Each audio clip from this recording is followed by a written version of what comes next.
میرے مقالے کا موضوع ہے ناسخ اور آتش کا ادبی معرکہ۔ ادیبوں، شاعروں، عالموں، فنکاروں اور گروہوں کے درمیان علمی اور ادبی بنیاد پر مناقشوں، مجادلوں اور معاصرانہ چشمکوں کو معرکے سے تعبیر کیا جاتا ہے۔ ادب، تحقیق و تنقید اور صحافت میں اس طرح کے معرکے دیکھنے کو ملتے ہیں۔ اردو زبان و ادب کی تاریخ میں شعری اور ادبی معرکوں کا سلسلہ قدیم زمانے سے رہا ہے۔ میر و سودا، مصحفی اور انشا، ناسخ و آتش، ذوق و غالب اور انیس و دبیر، شرر و چکبست، عبدالمجید دریابادی و نیاز فتح پوری، مولانا محمد علی جوہر اور خواجہ حسن نظامی، کلیم الدین احمد و پروفیسر اعلی احمد سرور اور احتشام حسن اور عبادت بریلوی وغیرہ کے مابین معرکے خاصے مشہور رہے ہیں۔ متقدمین شعراء کے مابین ادبی معرکوں کی ایک طویل اور دلچسپ داستان و تاریخ رہی ہے۔ ڈاکٹر محمد یعقوب عامر لکھتے ہیں، اقتباس شروع: شمالی ہند میں ادبی معرکوں کی ایک طویل داستان ملتی ہے جو محمد حسین کے ہاتھوں منضبط و محفوظ ہوئی۔ محمد حسین آزاد کی آب حیات وہ جامع جہاں نما ہے جس میں ہم عہد بہد ادبی معرکوں کی پرکشش جھلکیوں کا قدر تفصیل کے ساتھ مشاہدہ کر سکتے ہیں۔ بظاہر معرکے اور مجادلے صحیح نہیں، مگر اردو ادب میں ان معرکوں کے طفیل نئے رجحانات اور تصورات معرض وجود میں آئے اور بہت حد تک ان معرکوں نے اردو کو تنقیدی اور تخلیقی سطح پر ثمریاب ہی کیا ہے۔ معرکہ عربی لفظ ہے، اس کے معنی لڑائی، جنگ و جدال اور مجادلہ وغیرہ کے ہیں۔ دو ماہرین کے مابین معاصرانہ چشمک اور نوک جھونک ادبی بنیاد پر ہو تو اسے ادبی معرکے سے تعبیر کیا جاتا ہے۔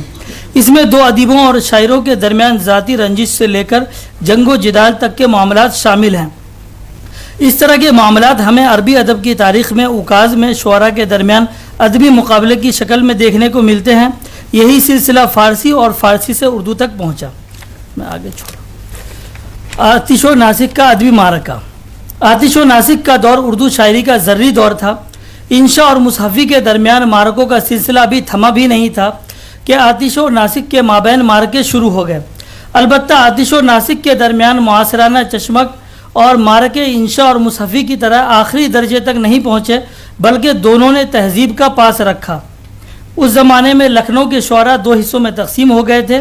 ایک طرف شیخ امام بخش ناسخ اور ان کے تلامذہ تھے تو دوسری طرف خواجہ حیدر علی آتش اور ان کے شاگرد۔ دونوں حلقے ایک دوسرے پر اعتراضات کرتے تھے اور پھر جوابات کا سلسلہ شروع ہو جاتا تھا۔ آتش کی طرف سے ناسخ پر اس نوع کے اعتراضات کیے جاتے تھے: شیخ صاحب کی نازک خیالیاں ایسی ہیں کہ کوہ کندہ و کاہ برآوردہ۔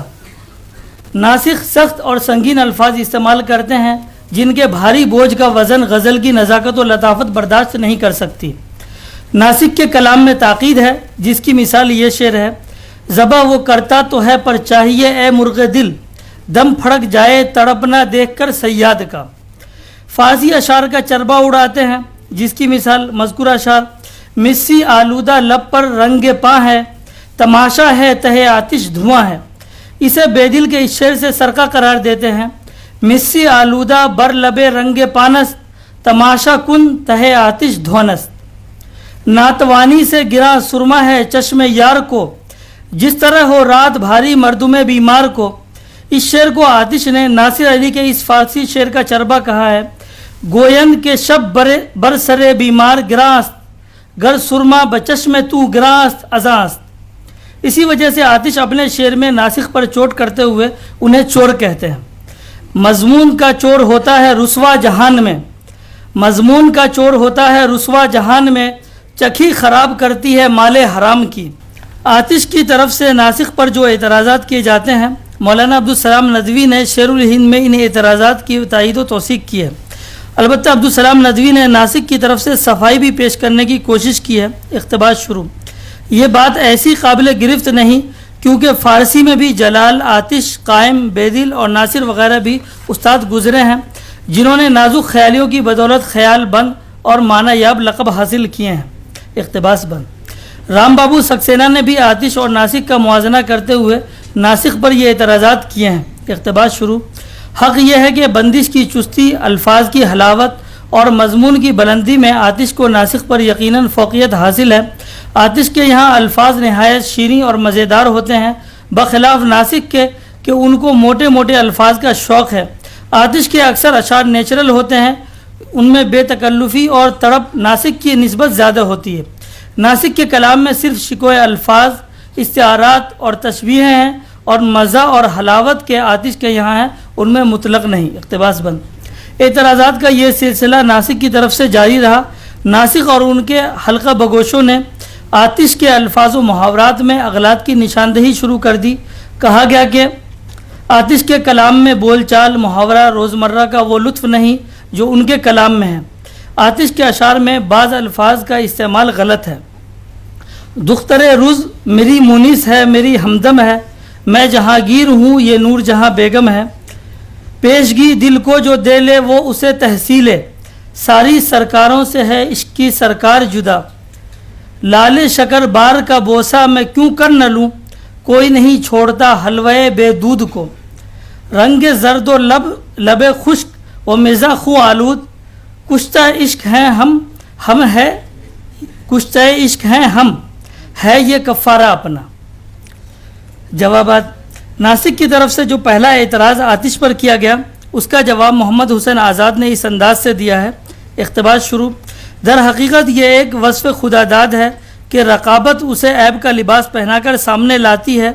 کلام کو رنگین اور استعارہ و تشبیہ سے بلند کر کے دکھانا آسان ہے، مگر زبان اور روزمرہ کے محاورے میں صاف صاف مطلب اس طرح ادا کرنا جس سے سننے والے کے دل پر اثر ہو بہت مشکل ہے۔ شیخ سعدی کی گلستاں کچھ چھپی ہوئی نہیں ہیں، نہ اس میں نازک خیالات ہیں، نہ کچھ عالی مضامین ہیں، نہ پیچیدہ تشبیہیں ہیں، نہ استعارہ در استعارہ فقرے ہیں، چھوٹی چھوٹی کہانیاں ہیں، صاف صاف باتیں ہیں۔ اس پر آج تک اس کا جواب نہیں۔ دوسرے اعتراض کا آتش نے خود یہ جواب دیا تھا کہ انہوں نے قواعد سے زیادہ بول چال کے زبان کا لحاظ رکھا ہے، اور سفیر بلگرامی نے جلوہ خضر میں ان اعتراضات کا جواب دیتے ہوئے بیشتر الفاظ کے استعمال کو صحیح ثابت کیا ہے۔ محمد حسین آزاد آتش پر اعتراض کو محمل اور لایانی قرار دیتے ہوئے فرماتے ہیں کہ اقتباس شروع، جو کلام ان کا ہے حقیقت میں محاورہ اردو کا دستور العمل ہے اور انشا پردازی ہند کا اعلیٰ نمونہ۔ شرفائے لکھنؤ کی بول چال کا انداز اس سے معلوم ہوتا ہے، جس طرح لوگ باتیں کرتے ہیں اسی طرح انہوں نے شعر کہہ دیا۔ ان کے کلام میں پسند خاص و قبول عام کی سند حاصل کی، اور نہ فقط اپنے شاگردوں میں بلکہ بے غرض اہل انصاف کے نزدیک بھی مقبول اور قابل تعریف ہوئے۔ اقتباس بند۔ محمد حسین آزاد آتش و ناسک کی خصوصیات بیان کرتے ہوئے دونوں کی شاعری پر رائے دیتے ہیں، مگر براہ راست کسی ایک کے رتبے کو نہیں بڑھاتے، مگر ان کے خیالات سے اندازہ ہوتا ہے کہ وہ ترجیح آتش کو دے رہے ہیں۔ ناسک کے بیان میں لکھتے ہیں، اقتباس شروع، غزلوں میں شوکت الفاظ اور بلند پروازی اور نازک خیالی بہت ہے اور تاثیر کم۔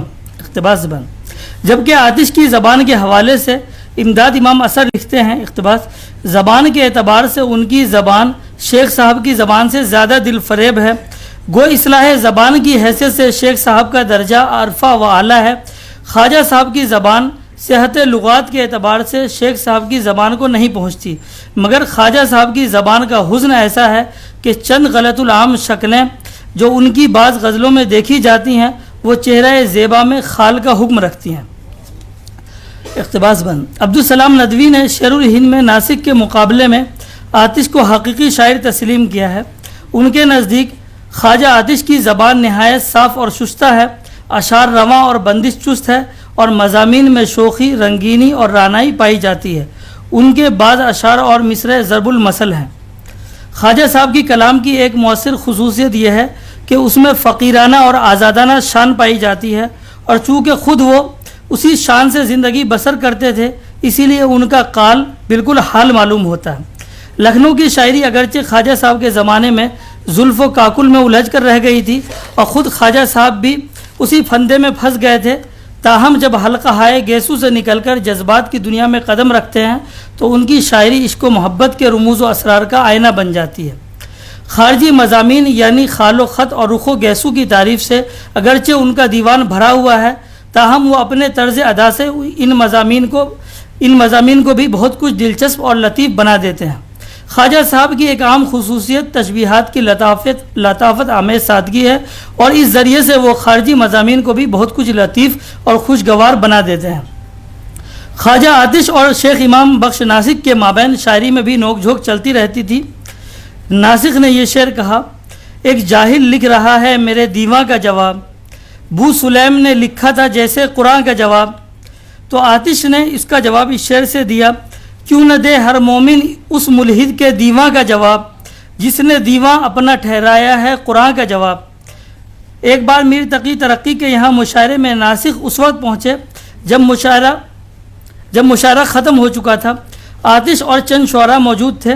ناسخ کو دیکھ کر سب نے ان کی تعظیم کی اور مزاج پرسی کے بعد ناسخ نے آتش سے پوچھا، جناب خواجہ صاحب مشاعرہ ہو چکا؟ آتش نے جواب دیا، ہاں، مگر سب کو آپ کا اشتیاق رہا۔ اس پر ناسخ نے یہ مطلب پڑھا، جو خاص ہیں شریک گروہ عام نہیں، شمار دانہ تسبیح میں امام نہیں۔ چونکہ ناسخ کا نام بھی امام بخش تھا، اس لیے حاضرین نے ان کے مطلع کی تعریف کی۔ اسی محفل میں آتش نے فی البدی یہ مطلب پڑھا، یہ بزم وہ ہے کہ لا خیر کا مقام نہیں، گنجفہ میں بازی غلام نہیں۔ اس پر ناسخ یا ان کے کسی شاگرد نے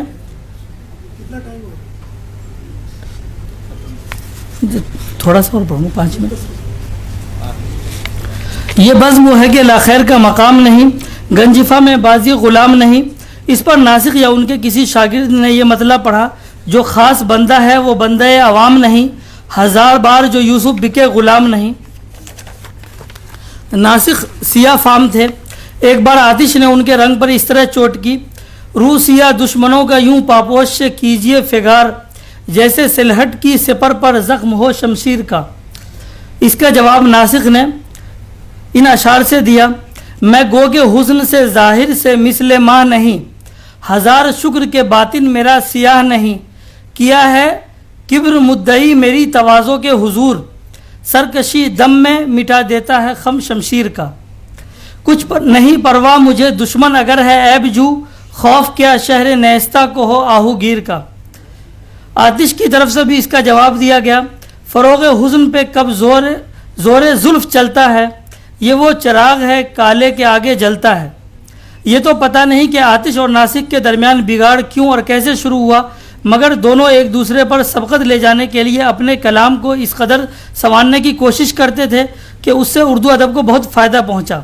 بعض حضرات کا خیال ہے کہ آتش و ناسخ کے درمیان نوک جھوک اور مارکوں کا سلسلہ اس وقت تک جاری رہا جب تک دونوں میں سے ایک اللہ کو پیارے نہیں ہو گئے۔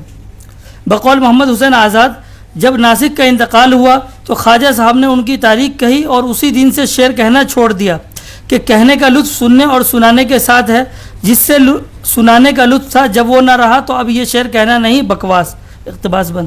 مگر بیشتر محققین کا خیال ہے کہ آتش و ناسخ کے درمیان اس طرح کا معرکہ نہیں تھا، اسے محمد حسین آزاد نے ہنگامہ خیز بنا کر پیش کیا۔ محمد حسین آزاد کی وہ عبارت جس نے معرکے کی بنیاد فراہم کی یہ ہے، وہ یعنی آتش شیخ امام بخش ناسخ کے ہمعصر تھے، مشاعروں میں اور گھر بیٹھے روز مقابلے رہتے تھے، دونوں کے معتقد انبوہ در انبوہ تھے اور جلسوں کو مارکے اور مارکوں کو ہنگامے بناتے تھے، مگر دونوں بزرگوں پر صد رحمت ہے کہ مرزا رفیع اور سید انشا کی طرح دست و گربا نہ ہوتے تھے، کبھی کبھی نوکا جھوکی ہو جاتی تھی کہ وہ قابل اعتبار نہیں۔ باقی اس اعتبار حوالے سے کئی لوگوں نے لکھا، میں ایک اقتباس ڈاکٹر جمیل جالبی کا سنا دیتا ہوں۔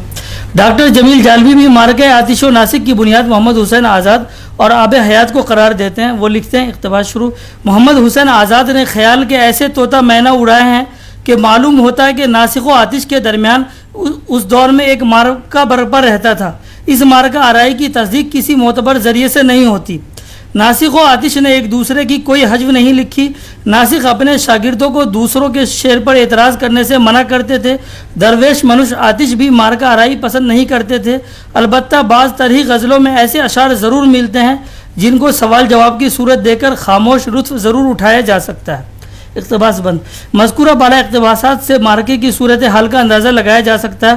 البتہ ناسخ و آتش دونوں کی شاعری، خاص طور پر غزل گوئی کا جائزہ لیں تو معلوم ہوتا کہ دونوں کی 200 کے قریب غزلیں ایک ہی زمین میں ہیں۔ دونوں کی شاعری میں لکھنؤ کے تہذیبی اثرات ہیں۔ ناسخ بیان حزن کے قائل تھے، عشق شاعری نہ پسند کرتے تھے، نہ ان کا مزاج تھا، برخلاف آتش کے کہ وہ بیان حزن کے ساتھ ساتھ عشق کو بھی شاعری کا حصہ بناتے تھے۔ ناسخ کے یہاں آورد کا احساس زیادہ ہے، جبکہ آتش کی شاعری میں خارجیت کے ساتھ داخلیت بھی ہے۔ آتش کے یہاں برجستگی اور بے ساختگی زیادہ ہے، مگر طرز جدید ناسخ کی شناخت ہے۔ اسی حوالے سے ناسخ کو جانا اور پہچانا جاتا ہے۔ جب ہم آتش اور ناسک کی شاعری کے سلسلے میں محققین اور تذکرہ نگاروں کی آراء دیکھتے ہیں تو بیشتر حضرات نے آتش کو ناسک پر ترجیح دی ہے. بس ختم.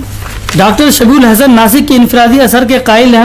وہ لکھتے ہیں ناسک کے انفرادی اثر کا اندازہ اس بات سے ہوتا ہے کہ خود آتش کے شاگرد آتش کی بنسبت ناسک کے شاگرد زیادہ معلوم ہوتے ہیں. ڈاکٹر جمیل جالبی آتش و ناسک کا موازنہ کرتے ہوئے آتش کو ہر دور کا شاعر قرار دیتے ہوئے لکھتے ہیں تو بس آج ناسک صرف اپنے دور کے شاعر ہیں جبکہ آتش اس دور کے ساتھ ہر دور کے شاعر ہیں اور اسی لیے آج ان کا نام میر، سودا اور غالب کے ساتھ لیا جاتا ہے. تو بس بند. خواجہ حیدر علی آتش دبستان لکھنؤ کے نمائندہ شاعر ہیں. ناسک کے ہماثر ہیں. نظریہ فن دونوں کا قدر مختلف ہے. ناسک بندش کی چستی، مضمون بندی اور صنائع شعری کا اس قدر خیال رکھتے ہیں کہ خیال کی گہرائی، معنی آفرینی اور داخلیت کا عنصر کم ہو جاتا ہے، جبکہ آتش کے یہاں بندشوں میں چستی، برجستگی اور صنائع شعری کے ساتھ داخلیت کا پہلو بھی ہے. اپنے ہر شعر میں ہے معنی تہ آتش، اپنے ہر شعر میں ہے معنی تہ آتش. وہ سمجھتے ہیں جو کچھ فہم و ذکا رکھتے ہیں. بہت شکریہ.